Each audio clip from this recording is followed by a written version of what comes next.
Praise the lord. అందరికీ వందనాలు. మన ప్రాతకాల ప్రార్థన ప్రారంభించుకున్న పిల్లరా ప్రార్థన చేసుకుందాం. కృపామయుడా, దయమయుడా, కరుణామయుడా, జీవాధిపతి, జీవించుచున్న గొప్ప దేవా యేసయ్యా, మీకే స్తుతులు స్తోత్రాలు వందనాలు చెల్లించుకుంటున్నాం ప్రభువా. మా తండ్రి, మా ఆత్మల కాపరి మీకు స్తోత్రాలు, మా ప్రధాన కాపరి మీకు వందనాలు చెల్లించుకుంటున్నాం దేవా. మరి తండ్రి, మా కొరకు ప్రాణం పెట్టినటువంటి గొప్ప దేవా, మీకే స్తుతులు స్తోత్రాలు వందనాలు చెల్లించుకుంటున్నాను ఆయన దేవా. మరి తండ్రి, మమ్మల్ని ఎంతో ఉన్నతంగా మీరు ప్రేమిస్తున్న విధానం అంతటి కొరకు స్తోత్రాలు. మీ ప్రేమ, నమ్మకత్వము, విశ్వాస్యత అన్నిటి కొరకు మీకు స్తోత్రాలు చెల్లించుకుంటున్నాను ఆయన దేవా. మరి తండ్రి, మరొకసారి నాయన అయ్యా, మీ పాద సన్నిధిలో మమ్మల్ని మేము తగ్గించుకొని దేవా మీ వైపు చూస్తూ ఉండగా దేవా, ప్రత్యేకంగా మీ సన్నిధిని మేము అనుభవించడానికి సహాయం చేయమని ప్రార్థన చేస్తున్నాం.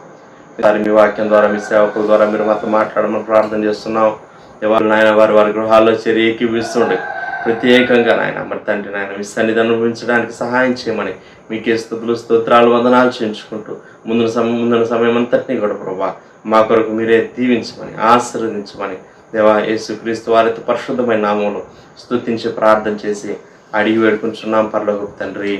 ఆమేన్ ఆమేన్. కరంగా 91వ కీర్తన చదువుకుందాం. మహోన్నతిని చాటున నివసించువాడే సర్వశక్తి నీడను విశ్రమించువాడు. మహోన్నతిని చాటున నివసించువాడే సర్వశక్తి నీడను విశ్రమించువాడు. ఆయనే నాకు ఆశ్రయము, నా కోట, నేను నమ్ముకున్న నా దేవుడని నేను యెహోవాని గురించి చెప్పుచున్నాను. ఆయనే నాకు ఆశ్రయము, నా కోట, నేను నమ్ముకున్న నా దేవుడని నేను యెహోవాని గురించి చెప్పుచున్నాను. వేటకాని ఊరిలో నుండి ఆయన నిన్ను విడిపించును, నాశనకరమైన తెగులు రాకుండా నిన్ను రక్షించును. వేటకాని ఊరిలో నుండి ఆయన నిన్ను విడిపించును, నాశనకరమైన తెగులు రాకుండా నిన్ను రక్షించును. ఆయన తన రెక్కలతో నిన్ను కప్పును, ఆయన రెక్కల క్రింద నీకు ఆశ్రయం కలుగును. ఆయన సత్యము కేడమును డాలునై ఉన్నది. ఆయన తన రెక్కలతో నిన్ను కప్పును, ఆయన రెక్కల కింద నీకు ఆశ్రయం కలుగును. ఆయన సత్యము కేడమును డాలునై ఉన్నది. రాత్రి వేళ కలుగు భయమునకైనను, పగటి వేళ ఎగురు బాణమునకైనను, రాత్రి వేళ కలుగు భయమునకైనను, పగటి వేళ ఎగురు బాణమునకైనను, చీకటిలో సంచరించు తెగులునకైనను, మధ్యాహ్నమందు పాడు చేయు రోగమునకైనను నీవు భయపడుకుందువు. చీకట్లో సంచరించు తెగులుకైనను, మధ్యాహ్నమందు పాడు చేయి రోగములకైనను నీవు భయపడుకుందువు. నీ ప్రక్కన 1000 మంది పడినను, నీ కుడి పక్కన 10,000 మంది కూలినను అపాయం నీ యొద్దకు రాదు. నీ ప్రక్కన 1000 మంది పడినను, నీ కుడి ప్రక్కన 10,000 మంది కూలినను అపాయం నీ యొద్దకు రాదు. నీవు కన్నులారా చూచుచుండగా భక్తిహీనులకు ప్రతిఫలం కలుగును. నీవు కన్నులారా చూచుండగా భక్తిహీనులకు ప్రతిఫలం కలుగును. యెహోవా నీవే నా ఆశ్రయము అని నీవు మహోన్నతుడైన దేవుని నీకు నివాస స్థలముగా చేసుకుని ఉన్నావు. యెహోవా నీవే నా ఆశ్రయము అని నీవు మహోన్నతుడైన దేవుని నీకు నివాస స్థలంగా చేసుకుని ఉన్నావు. నీకు అపాయం ఏమీ రాదు, ఏ తెగులును నీ గుడారము సమీపించదు. నీకు అపాయం ఏమీ రాదు, ఏ తెగులు నీ గుడారం సమీపించదు. నీ మార్గములన్నిటిలో నిన్ను కాపాడుటకు ఆయన నిన్ను గూర్చి తన దూతలకు ఆజ్ఞాపించును. నీ మార్గములన్నిటిలో నిన్ను కాపాడుటకు ఆయన నిన్ను గురించి తన దూతలకు ఆజ్ఞాపించు. నీ పాదములకు రాయి తగలకుండా వారు నిన్ను తమ చేతుల మీద ఎత్తి పట్టుకుందరు. నీ పాదములకు రాయి తగులుకున్న వారిని తమ చేతుల మీద ఎత్తి పట్టుకుందరు. నీవు సింహములను, నాగుపాములను త్రొక్కెదవు, కొదమ సింహములను, భుజంగములను అనగద్రొక్కెదవు. నీవు సింహములను, నాగుపాములను త్రొక్కెదవు, కొదమ సింహములను, భుజంగములను అనగద్రొక్కెదవు. అతడు నన్ను ప్రేమించుచున్నాడు గనుక నేను అతన్ని తప్పించదను, అతడు నా నామం ఎరిగిన వాడు గనుక నేను అతన్ని గనపరచదను.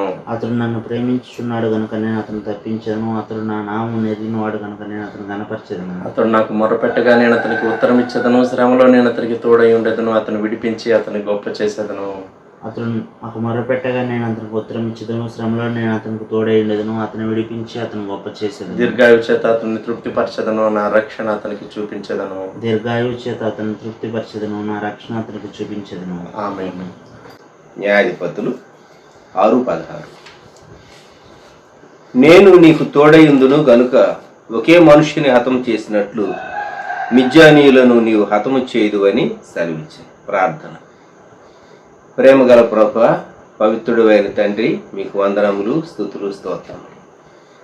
ఈ ఉదయకాలం శ్రేష్టమైన మహోన్నతమైన మీ పవిత్ర నామమును మేము స్మరిస్తూ మీ వైపు చూస్తూ ఉంటుండగా సహాయం దయచేయండి. ఈ ప్రాతకాల ధ్యానం మా కొరకు దీవించండి. గిద్యోని జీవితంలో నుండి మేము నేర్చుకునవలసినటువంటి, అవలంబించవలసినటువంటి ఆధ్యాత్మిక జీవిత పోరాట సత్యములను మీరు మాకు నేర్పించి మాతో మాట్లాడి బలపరచండి. మరొకసారి వ్యూ చేసే మీ బిడ్డలను, వారి కుటుంబాలను దీవించండి. మీ శక్తితో మీ వాక్కు బయలువేటకు సహాయం దయచేయండి. యేసుక్రీస్తు ప్రభు నామములో ప్రార్థిస్తున్నాం తండ్రి. ఆమేన్. న్యాయాధిపతులు 6వ అధ్యాయం 12వ వచనం, పరాక్రమ గల బలాఢ్యుడా అని, అక్కడ యెహోవా నీకు తోడై ఉన్నాడు అని చెప్పిన మాట 12వ వచనం. అలాగే 14వ వచనం అతని commission, call of Gideon and commission of Gideon. న్యాయాధిపతులు 6:14లో బలము తెచ్చుకొని వెళ్ళి మిద్యానీయుల చేతిలో నుండి ఇశ్రాయేలీయులను రక్షింపుము, నిన్ను పంపిన వాడును నేనే. ఈ దినం గిద్యోను యొక్క పోరాట నియమాలు. నేను నీకు తోడై ఉందును గనుక ఒకే మనుష్యుని హతము చేసినట్లు మిద్యానీయులను నీవు హతం చేస్తావు, అంటే చంపుతావు.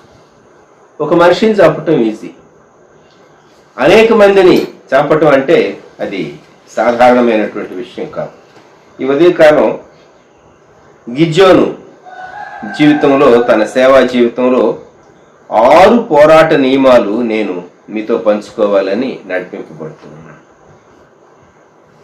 రక్షించబడినటువంటి ప్రతి వ్యక్తి, యేసుక్రీస్తు ప్రభువును అంగీకరించినటువంటి ప్రతి వ్యక్తి తాను సువార్త కొరకు ఒక యోధుడు లేక సిలువ సిపాయి, soldier in the army of Christ Jesus. Gospel proclaim చేసేటటువంటి ప్రతి వ్యక్తి తాను అంధకార శక్తులతో పోరాడుతూ ఉన్నాడని, సాతాను కట్టినటువంటి రాజ్యాన్ని కూలద్రోసి దేవుని కొరకు రాజ్యాన్ని స్వతంత్రించుకోవటానికి దేవుని సైన్యంలోనికి పిలువబడినటువంటి విశ్వాసి వ్యక్తి అని గుర్తుంచుకోవాలి. వయస్కుడుగా ఉన్నా, యవనస్తుడుగా ఉన్నా, పెద్దవారుగా ఉన్నా, ఏ వయస్సులో ఉన్నా దేవుని సేనలో దేవునితో కలిసి, యేసుక్రీస్తు ప్రభువుతో కలిసి, onward Christian soldiers marching as to war with the cross of Jesus going on before. క్రీస్తు యోధులారా యుద్ధమాడరండి అని ఆ పాట యొక్క తెలుగు అనువాదం. యేసుక్రీస్తు ప్రభు యోధులుగా యుద్ధం చేయాలి భూమి మీద. ఎందుకని అంటే లోకం సాతాను చేతిలో ఉన్నది. మనుష్యులను సాతాను పాపంలో బంధించి లేక పాపం వైపు ఆకర్షించి ఫరో బానిసత్వంలో ఇశ్రాయేలీయులు ఉన్నట్లుగా మనుష్యులు దేవునికి వ్యతిరేకమైనటువంటి కార్యాలు చేస్తూ, దేవుని ధర్మశాస్త్రాన్ని అతిక్రమిస్తూ, మనసాక్షికి వ్యతిరేకమైనటువంటి కార్యాలు చేస్తూ పాపంలో ఉన్నారు. కనుక వీరిని పాప బంధకాల్లో నుండి బయటకు తీసుకుని వచ్చేటటువంటి సిలువ సిపాయిలు కావాలి, యోధులు కావాలి. దేవుని స్వరం విని దేవుని చిత్తానుసారంగా ముందుకెళ్ళి వారిని విడిపించేటటువంటి వారు. అయితే వీరు పరిపూర్ణులు మాత్రం కాదు, జ్ఞాపకం పెట్టుకోండి. గిద్యోను పరిపూర్ణుడు కాదు. మనము చివరి అధ్యాయాల్లోనికి లేక గిద్యోను కూర్చున్నటువంటి చివరి భాగాల్లోనికి వెళితే ఇంత గొప్ప కార్యం చేసినటువంటి గిద్యోను తాను చివరిలో ఒక మిస్టేక్ చేస్తాడు. ఈ భాగాలు మనం చదివినప్పుడు మీరు తర్వాత దేవుని వాక్యంలో ధ్యానం చేసుకోనండి. గిద్యోను యొక్క క్యారెక్టర్ని మనం ధ్యానం చేయట్లేదు, కానీ గిద్యోను యొక్క పోరాట నియమాలను మాత్రమే మనం ఇక్కడ ధ్యానం చేస్తూ ఉన్నాం. గిద్యోను పరిపూర్ణుడు కాదు. పదే పదే సందేహించాడు, నాతో మాట్లాడుతున్నది యెహోవా దూత కాదా? సరే దేవా, నేను గొర్రెబొచ్చు చేత శోధించాలి. ఒకసారి అది పొడిగా ఉండాలి, ఒకసారి అది తడిగా ఉండాలి, చుట్టూ నేల పొడిగా ఉండాలి. ఇలాగూ శోధిస్తూ దేవుడు నిజంగా తనకు తోడై ఉన్నాడా, నిజంగా తనకు తోడై ఉన్నాడా అనేటటువంటి టెస్ట్ పెడుతూ అనేక మార్లు తన బలహీనత, అవిశ్వాసం కనుపరిచాడు. అయినా విశ్వాస యోధుల జాబితాలో గిద్యోను ఉన్నాడని మనం ఎరుగుదాము. గిద్యోను, బారాకు, మరి విశ్వాస వీరుల జాబితా హెబ్రీ పత్రిక గ్రంథకర్త మెన్షన్ చేస్తూ గిద్యోను పేరు మెన్షన్ చేయబడింది సుమండి. ఇక్కడ మనం గిద్యోను యొక్క పోరాట నియమాలు జ్ఞాపకం చేసుకుంటున్నాం. రక్షించబడిన నాడే దేవుని ఆర్మీలో మనం రిక్రూట్ అయ్యాం అని జ్ఞాపకం ఉంచుకోవాలి. ఆత్మలో రక్షించడానికి చాలా మార్లు మనుషుల యొక్క దృష్టి ఆత్మను రక్షించడానికి బదులు మిగిలినటువంటి వాటిపైన సాతాను డైవర్ట్ చేస్తూ ఉంటాడు. అందుకొరకే చాలా కేర్ఫుల్గా ఉండాలి, జ్ఞాపకం పెట్టుకోండి. ఆత్మల రక్షణ, ఆత్మల రక్షణ. ఇక్కడ 6వ అధ్యాయం 16వ వచనం, మిద్యానీయులను నీవు హతము చేయుదువు, నీవు వాళ్ళని జయిస్తావు. ఇది దేవుడు చెప్తూ ఉన్నటువంటి మాట. ఇక్కడ 6 నియమాలు ఈ ఉదయకాలం గిద్యోను యొక్క పోరాట నియమాలు నేను మీకు జ్ఞాపకం చేయాలని ఉద్దేశిస్తూ ఉన్నాను. న్యాయాధిపతుల గ్రంథం 6వ అధ్యాయం 34వ వచనంలో యెహోవా ఆత్మ గిద్యోనును ఆవేశించెను, అతడు బూర ఊదినప్పుడు. ప్రజలను సమీకరించాలి యుద్ధానికి. ఒకడే వెళ్ళి యుద్ధం చేయలేడుగా. ఒక వ్యక్తి హతం చేసినట్లుగా హతం చేస్తావని దేవుడు చెప్పాడు, కానీ అనేక మంది వ్యక్తులు కలిసి ఒకే వ్యక్తిలాగా పనిచేయాలి. ఇక్కడ చర్చ్, సంఘం, ఏక మనస్సు అనే మాట జ్ఞాపకం పెట్టుకోండి. మనం కలిసి ఏకీవించినప్పుడు, ప్రార్థించినప్పుడు ఒకే మనస్సుతో, మనం అనేకులం కానీ ఒకే మనస్సుతో ప్రార్థించినప్పుడు దేవుని సైన్యంగా గిద్యోను వలె సాతాను జయించడానికి దేవుడు సంఘాన్ని వాడుకుంటాడు. 34వ వచనం, యెహోవా ఆత్మ గిద్యోనును ఆవేశించెను, అతడు బూర ఊదినప్పుడు. దేవుని ఆత్మ బలపరచకుండా మన స్వంత ఆవేశంతో మనం ఏదైనా చేస్తే అక్కడ దేవుని కార్యం జరగదు. కొంతమంది సొంత ఆవేశంతో ఇది మంచిది కదా అని ఏదో చేయటానికి ప్రయత్నిస్తారు, ఓడిపోతారు, సమస్యలు కొని తెచ్చుకుంటారు. దేవుడు చెప్పిన దాన్ని చేయటానికి ప్రయత్నించండి, విజయం పొందుతాం. సమస్యలు ఏవీ రావు అని మనం అనలేం, కానీ సమస్యలు వచ్చినా దేవుడు తోడై ఉంటాడు కనుక నీవు జయిస్తావు, దేవుని కొరకు జయిస్తావు. అది అక్కడ పోరాట నియమం. 34వ వచనంలో యెహోవా ఆత్మ గిద్యోనును ఆవేశించెను. ఇది ఎంత చక్కని మాట. ఏదైనా ఆత్మలో చేయాలి. శరీరానుసారంగా చేసేవో, శరీరానుసారంగా విత్తితే క్షయం అనేటటువంటి, నాశనము అనేటటువంటి, ఓడిపోవటం అనేటటువంటి పంటనే కోస్తాం. ఆత్మానుసారంగా విత్తితే విజయం అనేటటువంటి పంటను మనం కోస్తాం. గిద్యోను దగ్గరికి ఎవరు చేరారో చూడండి. అబీయెజరు కుటుంబపు వారు అతని యొద్దకు వచ్చారు. 34వ వచనం, బూర ఊదినప్పుడు. ఒక పెద్ద కుటుంబం, అబీయెజరు కుటుంబం. అంటే గిద్యోనును గమనిస్తూ ఉన్నటువంటి వారు, ఆ కుటుంబం అంతా, ఆ ఫ్యామిలీ అంతా తన దగ్గరకు వచ్చారు. చాలా చోట్ల సువార్త సేవ చేయటానికి ఒక కుటుంబాన్ని ఆధారం చేసుకుని దేవుడు ఒక గ్రామంలో, ఒక ప్రాంతంలో, ఒక పేటలో, ఒక ఏరియాలో పరిచర్య స్టార్ట్ చేస్తాడు. ఒకేసారి పెద్ద సంఖ్యలో ప్రజలు మొదటే రారు. మొదట ఒక కుటుంబాన్ని దేవుడు ఆధారంగా చేసుకుంటాడు. యేసుక్రీస్తు ప్రభు మేడగదిలో ఆయన ఆఖరు పస్కా విందు ఆచరించేయడానికి జ్ఞాపకం ఉంచుకోనండి. నేను నా శిష్యులతో కూడా పస్కా పూజించడానికి విడిది గది ఎక్కడ అని అడగటానికి యేసు ప్రభు తన శిష్యుల్లో 2 పంపించాడు. కనుక కుటుంబాలు, ఏ కుటుంబాలు తమ ఇంటి తలుపు తెరచి ఆతిథ్యం ఇచ్చి, అవకాశం ఇచ్చి, ఫెసిలిటీస్ ప్రొవైడ్ చేసి, సువార్థికులను లేక సేవకులను, దేవుని బిడ్డలైన వారిని, వాక్య పరిచారకులైనటువంటి వారిని పిలిచి ఆహ్వానించి వారు పరిచర్యకు అవకాశం ఇస్తారో ఆ కుటుంబం వారిని కూడా దేవుడు ప్రత్యేకంగా జ్ఞాపకం ఉంచుకుంటాడు, దీవిస్తాడు. ఇక్కడ అబీయెజరు కుటుంబపు వారు అతని యొద్దకు వచ్చారు. తర్వాత వచ్చినటువంటి గోత్రాలు చూడండి. మనష్షీయులు వచ్చారు, ఆషేరు గోత్రికులు తన దగ్గరకు వచ్చారు. 35వ వచనం, అతడు ఆషేరు, జెబూలూను, నఫ్తాలి గోత్రముల వారి యొద్దకు దూతలను పంపగా వారును కూడిన వారిని ఎదుర్కొనుటకు వచ్చి కొన్ని గోత్రాలను తాను కూడగొడుతూ ఉన్నాడు. మనష్షీయులు, ఆషేరు, జెబూలూను, నఫ్తాలి 4 గోత్రాలు. ఇశ్రాయేలీల 12 గోత్రాల్లో 4 గోత్రాలు తన దగ్గరకు వచ్చారు. ఆ తర్వాత 7వ అధ్యాయంలో 24వ వచనం, ఎఫ్రాయిమీయులకు కూడా కబురు వెళ్ళింది, మీరు ఇదిగో మన శత్రువులు మిద్యానీయులు, వీరు మీ వైపు పరిగెత్తి వస్తూ ఉన్నారు, మీరు వారిని ఎదుర్కొనండి అని వారికి కబురు చేసినప్పుడు వారు కూడాను ఆ మిద్యాన్ అధిపతులు 25వ వచనం, ఒరేబు, జయేబు, ఆ కింగ్స్ లేక లీడర్స్ వారిని హతం చేశారు. ఇప్పుడు ఇంచుమించు 5 గోత్రాలను తాను కూడగట్టినట్టుగా మనకు అర్థమవుతుంది. మనష్షీయులు, ఆషేరు గోత్రికులు, జెబూలూను గోత్రికులు, నఫ్తాలి గోత్రికులు, ఎఫ్రాయిమీలు. అంటే గిద్యోనును వారు నమ్మగలిగారు.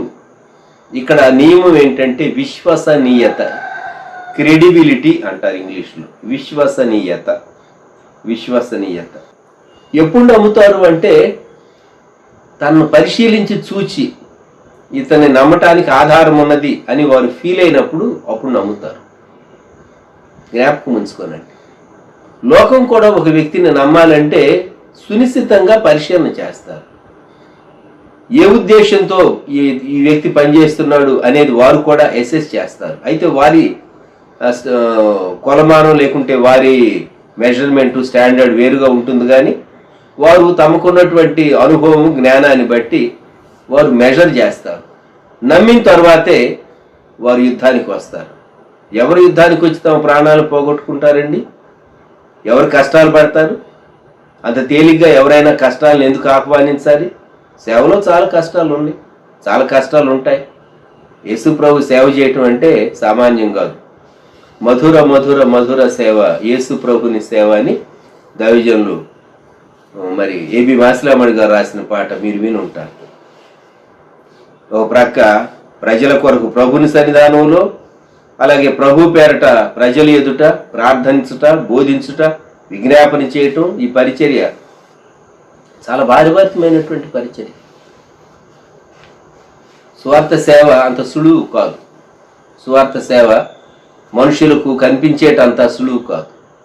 కనిపించేది బోధకుడు, పుల్పిట్ కనిపిస్తూ ఉంది, కానీ దాని వెనుక ఉన్నటువంటి ప్రయాస, దాని వెనుక ఉన్నటువంటి నియమాలు అనేకం. క్రైస్తవ సువార్త సేవా నియమాలు అవి బహు ఘనమైనవి. అవి యుద్ధ భూమిలో ఉన్నవారికే అర్థమవుతాయి, కానీ మిలిటరీలో బోర్డర్స్లో ఉన్నవారు ఎటువంటి కష్టాలు పడుతూ ఉన్నారో మీరు ఎప్పుడైనా మిలిటరీ వారితో సంభాషణ చేస్తే మీకు అర్థమవుతుంది. సంభాషణ చేయకుంటే అర్థం కాదు, జ్ఞాపకం పెట్టుకోండి. కొంతమంది టెలికమ్యూనికేషన్స్లో మిలిటరీలో పనిచేసేవాళ్ళు ఇన్ని కేజీల ఎక్విప్మెంట్తో ఇన్ని కిలోమీటర్లు పరిగెత్తాలి. వారికి ఒక ట్రైనింగ్, వారికి ఒక ఎక్సర్సైజ్ ఉంటుంది. ఎందుకంటే హఠాత్తుగా యుద్ధం వచ్చినప్పుడు టెలికమ్యూనికేషన్స్ వారు అవన్నీ సెట్ చేయాలి, మాట్లాడాలి, కమ్యూనికేషన్ ఉండాలి. వారి కమాండర్స్కు, టాప్లో ఉండేటటువంటి వారికి యుద్ధంలో ఏదైనా సరే బోర్డర్స్లో వచ్చినప్పుడు డైరెక్ట్గా కమ్యూనికేషన్ చాలా ప్రాముఖ్యత వహిస్తాయి. యుద్ధం ఒక ప్రక్క ఏం జరుగుతుంది, ఎక్కడ, ఎలాగూ, ఎటువంటి నిర్ణయాలు. అందుకొరకే టెలికమ్యూనికేషన్స్లో పనిచేసే వాళ్ళు ఇన్ని కేజీలు, ఏ 12 కేజీలో లేకుంటే 15 కేజీలు అనుకోండి, ఎక్విప్మెంట్ తీసుకుని కొన్ని కిలోమీటర్లు పరిగెత్తాలండి. వాళ్ళు ఫిట్గా ఉన్నారా లేదా? ఎంత కష్టమండి. కనుక యుద్ధము, పోరాట నియమాలు. మొదటి నియమం విశ్వసనీయత, క్రెడిబిలిటీ అంటారు. వ్యక్తిని నమ్మాలి. దేవుడు నమ్మాడు, ఇప్పుడు మనుషులు కూడా నమ్మాలి. నేను ఖచ్చితంగా వస్తాను అంటే, ఈరోజు వస్తాను అంటే ఎప్పుడైనా రావచ్చేమో, లేక ఒక గంటలో వస్తానంటే ఆ పూట వస్తే గొప్ప. ఇదిగో 5 నిమిషాల్లో అంటే ఒక గంట తర్వాత వస్తారని కొంతమంది భాష. 5 నిమిషాల్లో వస్తారని కొందరు చెప్తారు, ఒక గంట తర్వాత వస్తారు. ఓహో, ఈయన భాషలో 5 నిమిషాలు ఈజ్ ఈక్వల్ టు 1 గంట అని రాసుకోవాలి మనం. వాళ్ళ అండర్స్టాండింగ్. ఇతను చెప్పాడంటే ఇతను చెప్పిన టైంకి ఇండియన్ స్టాండర్డ్ టైము ఇన్ని గంటలు కలుపుకోవచ్చు అని అనుకుంటూ ఉంటారు. గిజోను అటువంటి వ్యక్తి కాదు, నమ్మదగినటువంటి వ్యక్తి. 4 గోత్రాలు, మనషే, ఆషేరు, జెబులూను, నఫ్తాలి గోత్రికులు వచ్చి తనతో చేరారు. తాను అంతకు మునుపు కొన్ని సూచనలు దేవుని దగ్గర నుండి పొందాడు అనేటటువంటి విషయం వారికి అర్థమైంది. అద్భుతమైన రీతిగా దేవుడు తన అర్పణను అంగీకరించినటువంటి విషయం కూడా ప్రజలకు బహుశా తెలియబడవలసి వచ్చింది. అంతేకాదు, తన ఇంటి దగ్గరే మొదట రిఫర్మేషన్ స్టార్ట్ అయింది. తన తండ్రి కట్టినటువంటి బయలుదేవత యొక్క బలిపీఠాన్ని తాను కూరద్రోసేడు అనేటటువంటి విషయాలు ఎప్పటికప్పుడు వ్యాపిస్తూ ఉన్నది. దేవుడు ఒక విమోచకుడిని పంపించాలి అని వారు మొరపెడుతూ ఉన్నారు. మిక్కిలి హీనదశకు వచ్చినప్పుడు వారి మొర ఇంకా ఆకాశం అంటింది. కనుక దేవుడు ఏర్పరచుకున్నటువంటి వ్యక్తి, సాధనం ఇతడే అని వారు చూడగలిగారు. ఇప్పుడు 2వ నియమంలోనికి వెళదాం. న్యాయాధిపతుల గ్రంథం 7వ అధ్యాయం 3వ వచనం. ఎవడు భయపడి వణుకుచున్నాడో వాడు త్వరపడి గిలాదు కొండ విడిచి తిరిగి వెళ్ళవలనని జనులు వినున్నట్లుగా ప్రకటించుమని గిద్యోనుతో సెలవిచ్చెను. అప్పుడు జనుల్లో నుండి 22,000 మంది తిరిగి వెళ్ళిపోయారు. మొత్తం 32,000 మంది అయ్యారు లెక్క చూస్తే సైన్యం. సైన్యం ఎప్పుడైనా లెక్కలు ఉండాలి, జ్ఞాపకం పెట్టుకోండి. ఒకరోజు లెక్కలను గురించి మనం మాట్లాడుకుందాం. దేవుడు అన్ని లెక్కలే. ద్వితీయోపదేశ కాండం ముందు సంఖ్యాకాండం చూస్తాం, 4వ పుస్తకం.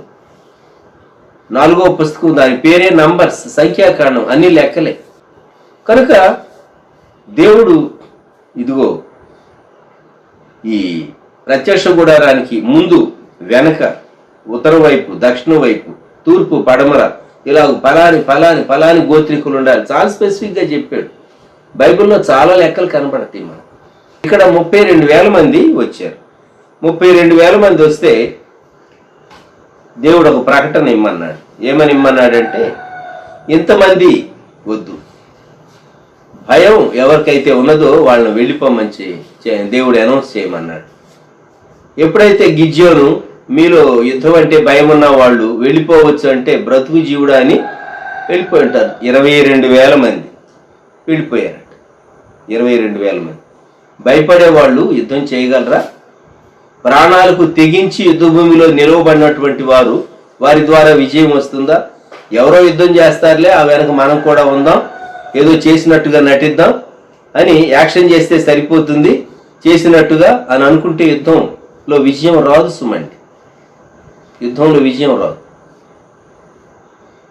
కనుక కొరియో చేస్తే నిజంగా యుద్ధం చేయకుండా విజయం రాదు. 10,000 మంది మిగిలారు. రెండవ నియమం ఏంటంటే, క్వాలిటీ ఈజ్ ఇంపార్టెంట్. రాశి, వాసి అని 2 పదాలు ఉన్నాయి. రాశి అంటే హీప్, పెద్ద సంఖ్య, లేకుంటే పెద్ద కుప్ప, ఎక్కువ మంది రాశి. వాసి అంటే క్వాలిటీ. మరి వారిలో ఎంతమంది నిజంగా దేవుని ప్రేమించి ధైర్యంగా యుద్ధ భూమిలో నిలవబడగలిగినటువంటి వారు ఉన్నారు? వాసి, క్వాలిటీ కౌంట్స్. దేవుని సేవా నియమాలు లేకుంటే పోరాట నియమాలు ఏంటంటే, దేవుడు క్వాలిటీని వెతుకుతూ ఉన్నాడు. దేవుడు వారి ద్వారానే దేవుడు పరిచర్య చేయించుకోవడానికి ఇష్టపడతాడు. దేవుడు వారికి తోడై ఉండి వారి ద్వారా దేవుడు గొప్ప కార్యాన్ని చేయగలడు. మూడవది, దేవుడు అన్నాడు, న్యాయాధిపతుల గ్రంథం 7వ అధ్యాయం 4వ వచనం, ఈ జనులు ఇంకా ఎక్కువ మంది నీళ్ల యొద్దకు వారిని దిగజేయము, అక్కడ నీ కొరకు వారిని శోధించేదను. ఇతడు నీతో కూడా పోవాలని నేను ఎవని గూర్చి చెప్పుదునో వాడు నీతో పోవను. ఇతడు నీతో పోకూడదని ఎవని గూర్చి నీతో చెప్పుదునో వాడు పోకూడదని గిద్యోనుతో సెలవిచ్చాను. ఎంత క్లియర్గా దేవుడు చెప్తున్నాడండి. సేవ చేయడానికి ముందుకు వచ్చిన వాళ్ళందరూ సేవకు పనికిరారు అన్నమాట. దేవుడు స్క్రూటినైజ్ చేస్తాడు, దేవుడే పరీక్ష పెడతాడు, దేవుడే టెస్ట్ పెడతాడు. అందరినీ బోధకులైనటువంటి వారిని రిస్కుకు గురి చేయలేవు. వారి వయసును బట్టి, వారి కుటుంబ పరిస్థితులను బట్టి, వారి ఆరోగ్య పరిస్థితులను బట్టి, లిమిటేషన్స్ను బట్టి.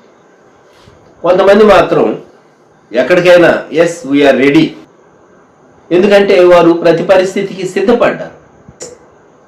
మేము దేవుని కొరకు అననుకూల పరిస్థితి అయినా సరే మేము వెళతాము అన్నటువంటి వారు. కొన్ని మాటలు దేవుడు స్క్రూటినైజ్ చేస్తాడు. ఈ స్క్రూటిని దేవుడు పెట్టబోయేటటువంటి టెస్ట్, ఇది టెస్ట్ అని దేవుడు చెప్పలేదు. అది ఆశ్చర్యం. దానిలో నుండి వారు పనికి వస్తారా పనికిరారా దేవుడు ఒక తీర్మానం చేశాడు. ఇది మనకు ఆశ్చర్యం కలిగిస్తుంది. ముందే టెస్ట్ అని దేవుడు చెప్పుంటే మేము టెస్ట్ రాయటానికి బాగా ప్రిపేర్ అయి ఉండేవాళ్ళం కదా. దేవుడు చెప్పడు. 7వ అధ్యాయం 5వ వచనం, అతడు నీళ్ల యొద్దకు ఆ జనమును దిగజేసినప్పుడు యెహోవా కుక్క గతుకున్నట్లు తన నాలుగుతో నీళ్లను గతికిన ప్రతివాన్ని, త్రాగుటకు మోకాళ్ళు నీ కృంగిన ప్రతివాన్ని వేరువేరుగా ఉంచుమని గిద్యోనుతో సెలవిచ్చెను. చేతితో నోటికి అందించుకొని గతికిన వారి లెక్క 300 మంది. మిగిలిన జనులందరూ నీళ్లు త్రాగుటకు మోకాళ్ళుని కృంగిరి. దేవుడు పెట్టినటువంటి టెస్ట్.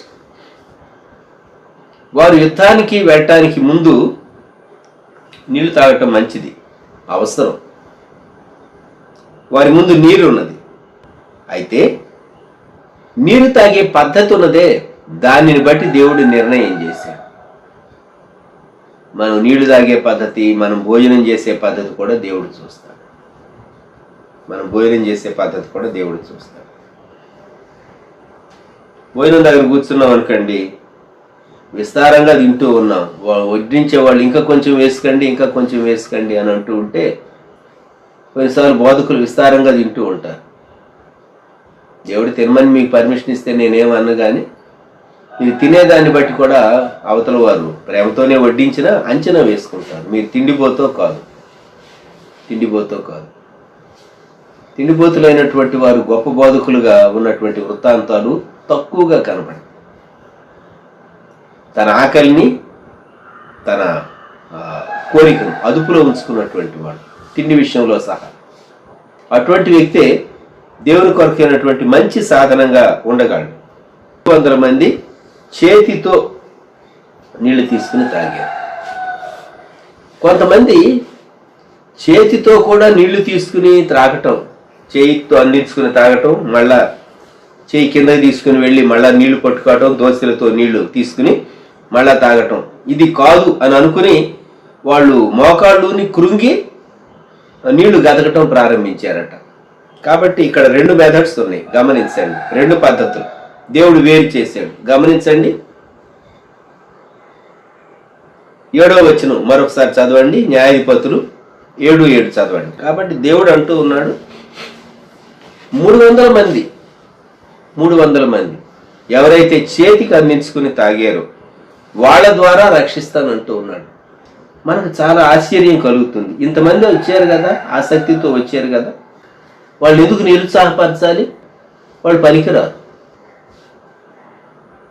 దేవుడు ఒక వ్యక్తిని వాడుకోవాలి అంటే దేవుడు స్క్రూటినైజ్ చేస్తాడు. ఈ వ్యక్తి పనికి వస్తాడా లేదా, ఈ వ్యక్తి సేవలో నిలవబడతాడా లేదా, కష్టాల్లో నిలవబడతాడా లేదా, దేవుడు పరీక్ష పెట్టి చూస్తాడు.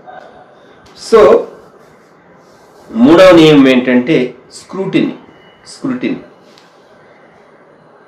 సరే, 4వ నియమంలోనికి వెళదాం. 7వ అధ్యాయం 10వ వచనం చదవండి, జాగ్రత్తగా వినండి.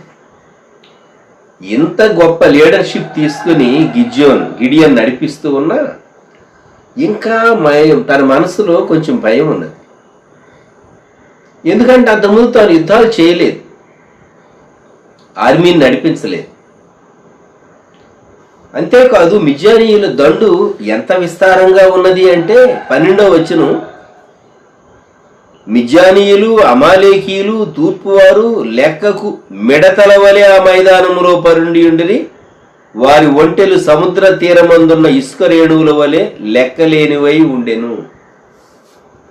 ఈ రోజుకు ఇశ్రాయేల్ చుట్టూ ఉండేటటువంటి యూదేతర దేశాలు వారితో చేసేటటువంటి పోరాటాలు చూస్తూ ఉంటే వాస్తవం ఆ యూదా జనాంగం యొక్క జీన్స్లో దేవుడించినటువంటి పోరాట పటిమ చాలా గొప్పది అని అనిపిస్తుంది మనకు. వీరు కొద్దిమంది, శత్రు సైన్యం మిడతల్లాగా, అలాగే సముద్రపు ఇసుకలాగా విస్తారంగా అసంఖ్యాకంగా. చూస్తే ఎవరికైనా గుండెలు జారిపోతాయి, భయపడిపోతారు. దేవుడు ఏమన్నాడు అంటే, గిద్యోను నీకు భయం అనిపిస్తే నువ్వు ఒక్కడవే వెళ్ళలేకపోతే నీ సేవకుడిని తీసుకెళ్ళి. ఏ సేవకుడిని తీసుకెళ్ళాలి? సేవకుల్లో కూడాను దేవునికి సేవకుల పేర్లు కూడా తెలుసు. నీ అసిస్టెంట్స్ ఎవరు నీకు సహాయకరంగా ఉండగలరో దేవునికి కూడా తెలుసు. పూలాన్ని తీసుకెళ్ళి నువ్వు వెళ్ళు. వాళ్ళు మాట్లాడుకుంటూ ఉంటారు. దండులో యుద్ధం చేసేటటువంటి నాయకులు, కొందరు లీడర్స్ సన్నద్ధులుగా వాళ్ళ క్యాంప్స్లో, గుడారాల్లో టెంట్స్ వేసుకుని ఉన్నటువంటి వారు. నువ్వు వెళ్ళి వారు చెప్పుకునేటటువంటి మాటలు వింటే, వారు చెప్పుకొనుచున్న దానిని వినిన తరువాత, అంటే ఇప్పుడు శత్రువు యొక్క దండులోనికి వీరు వెళ్ళాలి, వారికి కనబడకుండా వెళ్ళాలి. కొన్నిసార్లు ఆ దండులోనికి వెళ్ళినప్పుడు ఎవరైనా వీరిని గమనిస్తే, పట్టుకుంటే, చంపేసేస్తే అయిపోయింది, ఇంక యుద్ధం లేదు, ఏమీ లేదు. ఇది రాత్రి సమయం, చాలా జాగ్రత్తగా వెళ్ళాలి. వారు 19వ వచనంలో నడిజాము మొదటి కావలి వారు ఉంచబడగా రాత్రికి ముందు వీరు దండులోనికి వెళ్ళారు. దండులోనికి వెళ్ళి గిద్యోను యొక్క దాసుడైనటువంటి సేవకుడైనటువంటి పూర, వీరిద్దరు యుద్ధ సన్నద్ధుల దగ్గర కంటే కంప్లీట్గా ఆర్మర్ అంతా వేసుకుని, ఇంకా ఎప్పుడు ట్రంపెట్ సౌండ్ వస్తే యువతల వారు అవతల వారు యుద్ధానికి సిద్ధపడతారు. యుద్ధానికి కూడా యుద్ధం చేసేటటువంటి నియమాలు కొన్ని ఉంటాయి సైన్యానికి. వాటి ప్రకారమే పోరాడాలి, అధర్మ యుద్ధం చేయకూడదు అని అంటారు. కనుక వారు యుద్ధ సన్నద్ధులుగా ఈ మిద్యానీయులు రెడీగా వాళ్ళ గుడారాల్లో ఉన్నారు. ఇద్దరికి నిద్ర పట్టలేదు. నిద్ర పట్టకపోతే వారు మాట్లాడుకుంటూ ఉన్నారు. ఏమని మాట్లాడుకుంటూ ఉన్నారు? 13వ వచనం. గిద్యోను వచ్చినప్పుడు ఒకడు తాను కనిన కలను తన చెలికానికి వివరించుచుండెను. ఆ గుడారము బయట ఉన్నటువంటి నక్కి లేక దాగి, ఎక్కడన్నా గుడారంలో ఎవరైనా మేల్కొని ఉన్నారా, మాట్లాడుకుంటున్నారా అని గమనిస్తున్నటువంటి గిద్యోను ఒక గుడారం దగ్గరకు వచ్చినప్పుడు బహుశా ఆ గుడారంలో లైట్ ఉందేమో, వాటి యుద్ధం చేసేటటువంటి ఇంకొక వ్యక్తితో ఒక వ్యక్తి తాను చెప్తూ ఉన్నాడు, తన ఫ్రెండ్, తన చెలికానితో. 13వ వచనం చదవండి. ఎట్లా? ఎవల రొట్టె, బార్లీ రొట్టె, గోధుమ రొట్టె అంత గొప్పది కాదు. బార్లీ రొట్టె వచ్చి మరి గుడారంలోనికి వస్తే గుడారం పడిపోయిందట. మిద్యానీయుల గుడారం పడిపోయిందట.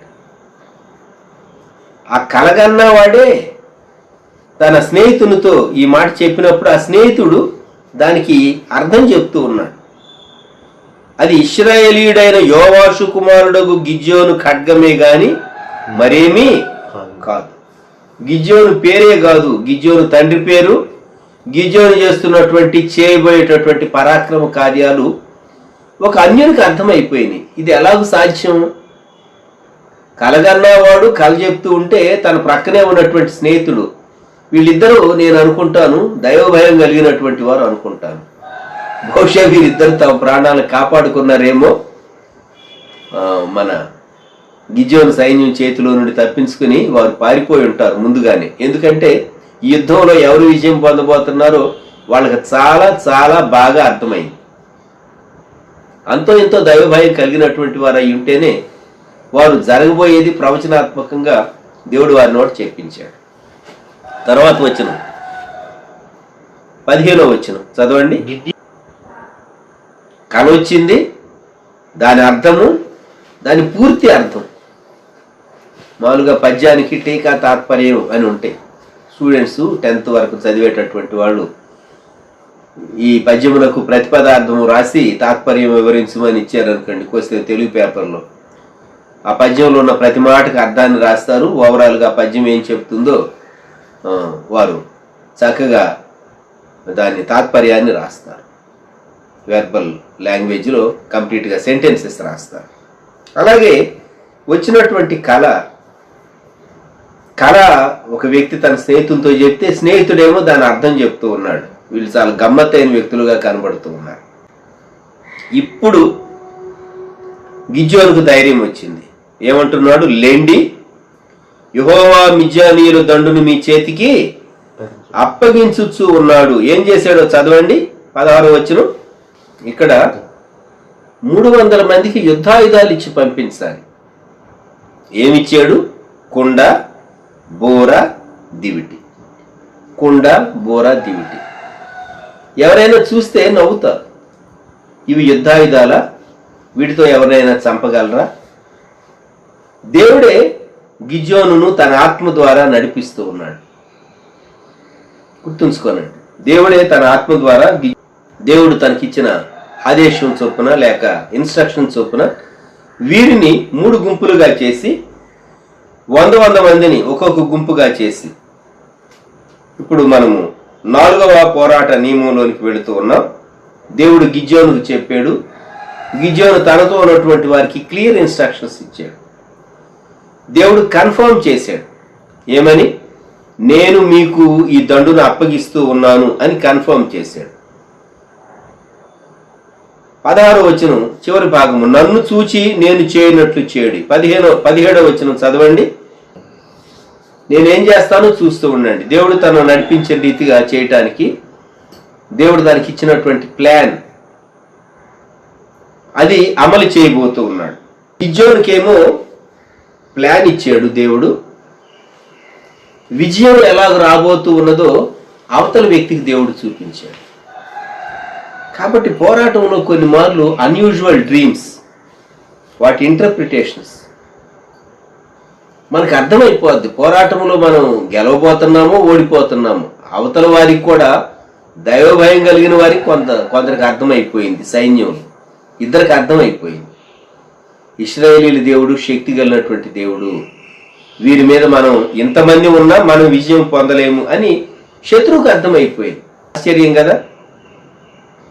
యుద్ధము జరగక మునిపే ఫలితం అనేది నిర్ణయం అయిపోతుంది. జ్ఞాపకం పెట్టుకోండి. పోరాట నియమం, whether we are going to win the battle or lose the battle తెలిసిపోతుంది.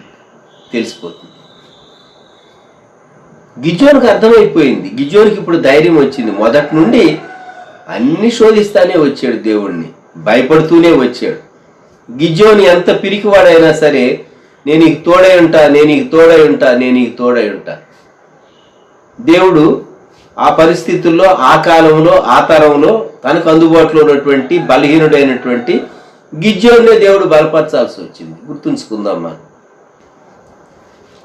5వ నియమం ఏంటంటే, దేవుడు మానవాతీతమైనటువంటి కార్యాల ద్వారా విజయాన్ని ముందే దేవుడు నిర్ణయించేనని మనకు దృఢపరుస్తాడు. ఇప్పుడు మామూలుగా అయితే మిద్యానీయులను చూచి 7వ అధ్యాయం 12వ వచనం, లెక్కకు ఇస్కరేణువులాగా ఉన్నటువంటి ఒంటెలను మిడతల్లాగా క్యాంప్ దిగిపోయి ఉన్నారు. ఎక్కడ చూసినా వీళ్ళు ఎంతమంది?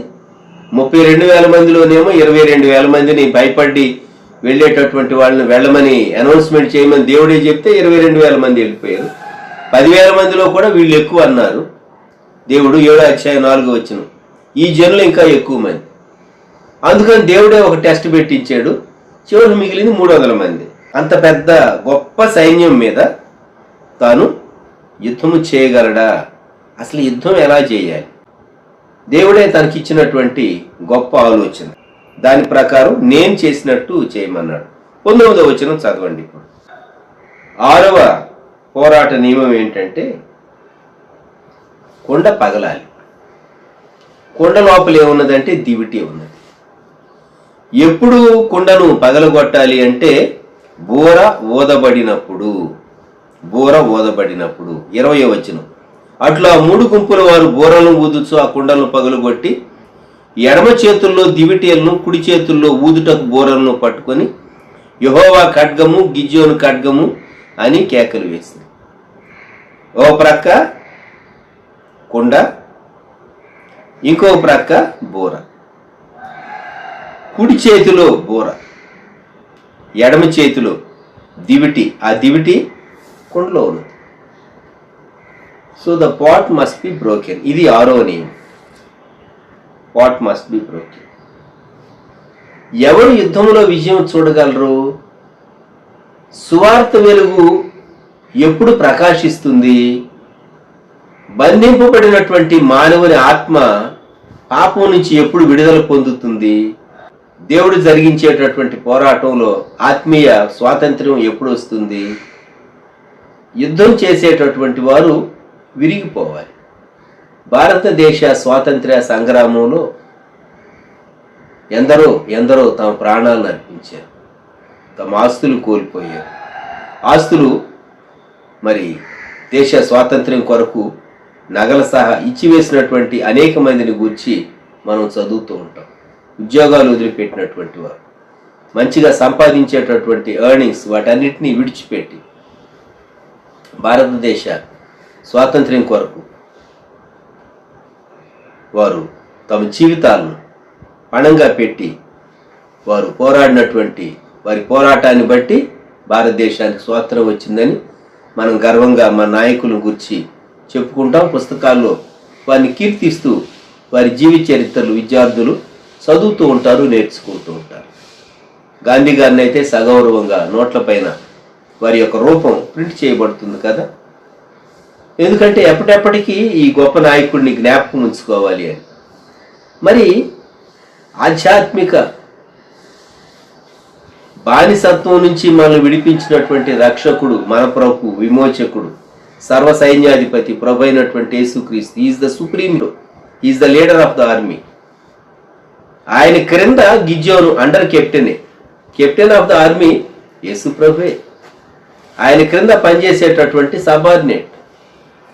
మరి వీరు పోరాటంలో దేవుడు వీరిని సిద్ధపరిచేటటువంటి పద్ధతి, వారి చేతిలో ఉన్నటువంటి కుండను పగులగొట్టి వారే తమ స్వంత చేతులతో, అప్పుడు ఆ దివిటి యొక్క వెలుగు శత్రువులకు కనబడుతున్నది.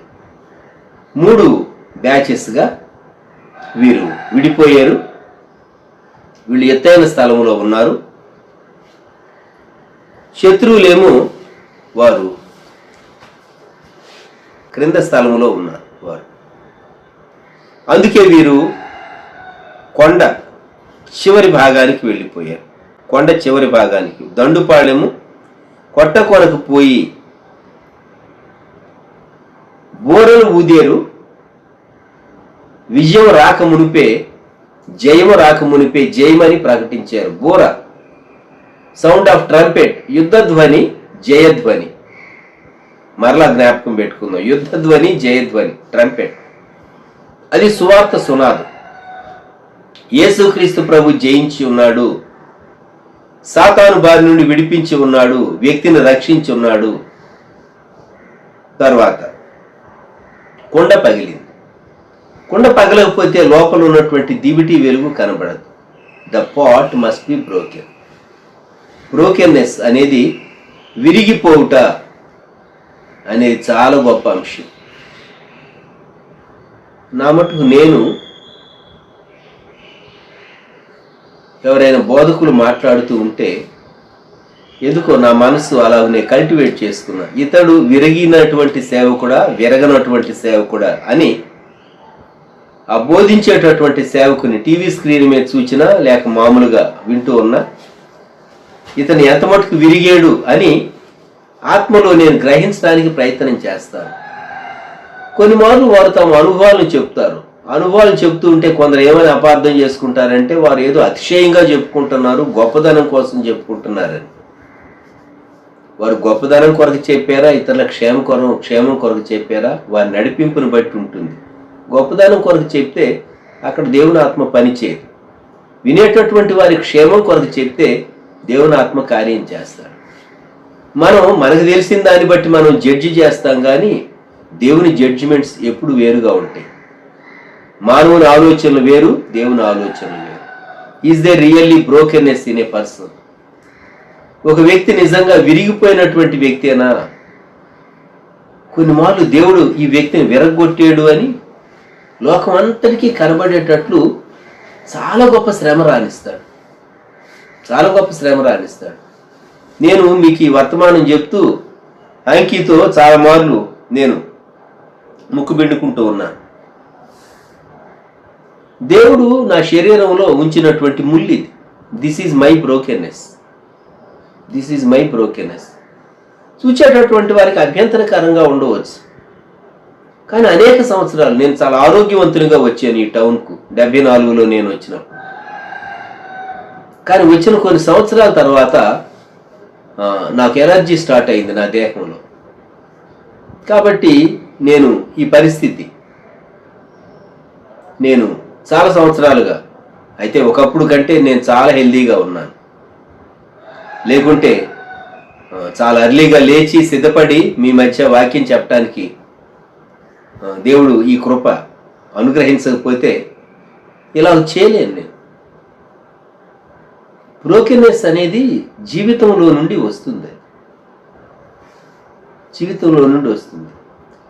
కొన్ని మార్లు మనం చెప్పేటటువంటిది మనుషులు వాళ్ళ కోణంలో నుండి చూచి ఈయనేదో అతిశయంగా చెప్పుకుంటున్నాడు, గర్వంగా చెప్పుకుంటున్నాడు అనుకుంటారు. వాళ్ళు గర్వంగా చెప్పుకున్నారా లేదా అనేది నువ్వు కాదు జడ్జి చేయవలసింది, దేవుడు జడ్జి చేస్తాడు. గర్విష్ఠులైనటువంటి కొందరికి దేవుని సేవకులు చెప్పేవి అసలు అర్థం కావు. కానీ ఎవరైతే వినయ మనస్కులుగా ఉండి దేవుడు ఏం చెప్తూ ఉన్నాడు, ఎవరి క్షేమం కొరకు చెప్తూ ఉన్నాడు అని వినేటటువంటి వారికి అవి చాలా ప్రయోజనకరంగా ఉంటాయి. అందుకే దేవుడు కొందరి చేత కొన్ని విషయాలు చెప్పిస్తాడు. లేకుంటే ఎన్నడూ ఆ విషయాలు వారికి వినటానికి అవకాశం లేకపోవచ్చు. దేవుని సమయంలోనే దేవుడు కొన్ని విషయాలు బయటకు తెస్తాడు. మిగిలినప్పుడు వాటిని సీల్ చేస్తాడు, దేవుడు ముద్ర వేస్తాడు. గుర్తుంచుకోండి, దట్ ఈస్ గాడ్స్ మెథడ్. దేవుడు కొన్ని సంగతులు, ఇదిగో నీవు ఈ సంగతులకు ముద్ర వేయి, ఇవి ఇప్పుడు సంభవించు, అవి సంభవించే కాలంలో సంభవిస్తాయి అని దేవుడే బయలుపరిచినటువంటి సంగతులకు ముద్ర వేయించినటువంటి దేవుడు. 7 ముద్రలు కలిగినటువంటి గ్రంథం అది ఇంకా విప్పబడలేదు. తండ్రి చేతిలో నుండి కుమారుడైనటువంటి రక్షకుడు ప్రభు అయిన యేసుక్రీస్తు వారు ఆ 7 ముద్రలు, సీల్స్ వేయబడినటువంటి పుస్తకాన్ని ఇంకా చేతిలోకి తీసుకోలేదు. సంఘం ఎత్తబడిన తర్వాత పరలోకంలో జరుగుతుంది. సో ప్రధానికి ఒక పద్ధతి ఉన్నది, ఒక సమయం ఉన్నది, దేవుని ఒక విధానం ఉన్నది. ఇక్కడ కుండ పగిలింది, దివిటి వెలుగు కనబడింది, వీరు కేక వేశారు. ఏమని కేక వేశారు అంటే, యెహోవా ఖడ్గము, గిద్యోను ఖడ్గము. ఇదేంటండి గిద్యోను ఖడ్గం? గిద్యోను పేరు ఎందుకు? దేవుడు కనపరచబడతాడు, దేవుడు మహిమపరచబడతాడు, మానవునికి కూడా ఘనత అనేది వస్తుంది. అది వ్యక్తి కోరుకున్న దాన్ని బట్టి కాదు, కానీ మనుషులు భూమి మీద ఎవరు దేవుని సాధనం అంటే ఫలానా వ్యక్తి అనేటటువంటిది నిర్దేశింపబడటానికి మానవుని పేరుతో దేవుడు తన పేరు జత చేసుకోవటానికి ఇష్టపడతాడు. నేను అబ్రహాము దేవుడను, ఇస్సాకు దేవుడను, యాకోబు దేవుడునని దేవుడు పిలిపించుకోవడానికి ఇష్టపడ్డాడు. యెహోవా ఖడ్గము, గిద్యోను ఖడ్గము. మనం ముగించుకుందాం. 6 పోరాట నియమాలు. మొట్టమొదటి పోరాట నియమం ఏమిటి అంటే విశ్వసనీయత, క్రెడిబిలిటీ. రెండవది క్వాలిటీ, నాణ్యమైనటువంటి విశ్వాసిగా వ్యక్తిగా. మూడవది దేవుడు స్క్రూటినీ చేస్తాడు. దేవుడు ఎవరిని సెలెక్ట్ చేయాలో విస్తారమైన సంఖ్యలో నుండి కొద్దిమందినే దేవుడు సెలెక్ట్ చేస్తాడు. నాలుగవది దేవుడు స్పష్టంగా వివరంగా చెప్తాడు, క్లారిటీ ఇస్తాడు, కన్ఫర్మేషన్ ఇస్తాడు. ఐదవది మానవాతీతమైనటువంటి కళలు, వాటి భావాన్ని గుర్చినటువంటి వివరణ, ఇటువంటివి దేవుడు ముందే బయలుపరిచి యుద్ధము యొక్క రిజల్ట్ ఏం కాబోతుందో దేవుడు ముందే చెప్పేసేస్తాడు, చూపిస్తాడు, అర్థమయ్యేటట్టు చేస్తాడు. ఆరవది ఎవరైతే యుద్ధ భూమిలో ఉన్నారో వారిని దేవుడు చాలా బ్రేక్ చేస్తాడు. కొన్ని మార్లు నీవు అంటావు, దేవా నేను చాలా కష్టాలు పడుతున్నాను. దేవుడు అంటాడు, ఈ కష్టాలన్నీ నువ్వు పడకపోతే నా చేతిలో నీవు ఉండలేవు, నేనే నిన్ను విరగొడుతున్నాను అంటాడు. దేవుడు. ఎందుకు విరగొడుతున్నావు అంటే, నేను నిన్ను వాడుకోవాలి. కుండ పగిలితే కానీ వెలుగు కనబడదు. కుండగా ఉంటే ఆ కుండలో ఉన్నటువంటి వెలుగు కనబడదు, దేవునికి మహిమ రాదు, దేవునికి విజయం రాదు. శత్రువులు ఓడిపోయారు, శత్రువులు పారిపోయారు. వీరు ఈ 4 గోత్రికులు శత్రువులను తరిమేరు, హతం చేశారు. చివరికి ఎఫ్రాయిమీలు కూడా వారితో కలుసుకున్నారు. 5 గోత్రాలు వారు పనిచేశారు, వీరికి విజయం వచ్చింది. కనుక గిద్యోను కాలాన్ని గుర్చి మనము జ్ఞాపకం చేసుకుంటే దేశము 8వ అధ్యాయం 28వ వచనం.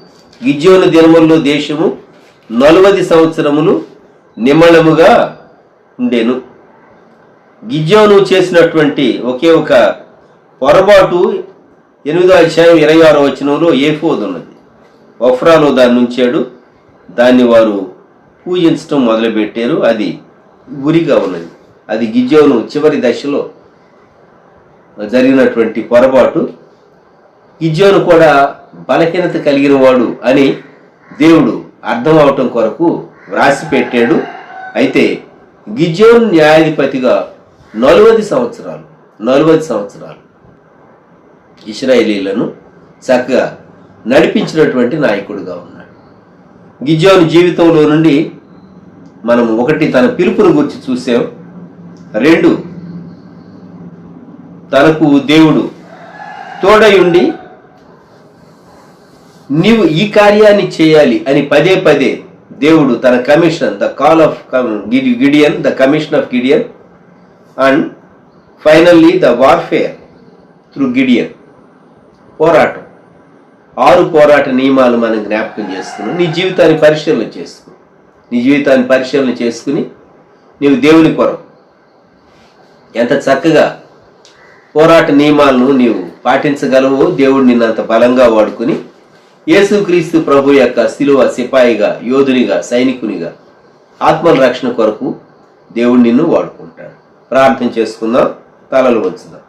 ప్రేమ గల మా తండ్రి, పరిశుద్ధ దేవ, గొప్ప రక్షక, మీకు వందనములు, స్తుతులు, స్తోత్రములు.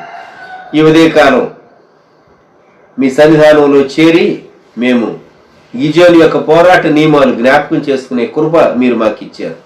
మానవ అందుబాటులో విత్తబడిన వాక్యానికి నీరు కట్టి ఫలింపచేయండి. షారోన్ కుటుంబాలను తండ్రి, అలాగే వ్యూ చేసే ప్రతి వారిని దీవించండి, ఆశీర్వదించండి. క్షేమం తండ్రి మాకు అనుగ్రహించమని మీ కృపకు అప్పగించుకుంటూ త్వరగా రానున్న యేసుక్రీస్తు ప్రభువారి శ్రేష్టమైన నామంలో ప్రార్థించి స్తుతించి అడుగుతూ ఉన్నాము తండ్రి, ఆమేన్. మన ప్రభు అయిన యేసుక్రీస్తు వారి కృప, దేవుని ప్రేమ, పరిశుద్ధాత్మని అన్యోన్య సహవాసం సదాకాలం సంగమునకు తోడై ఉండును గాక. ఆమేన్.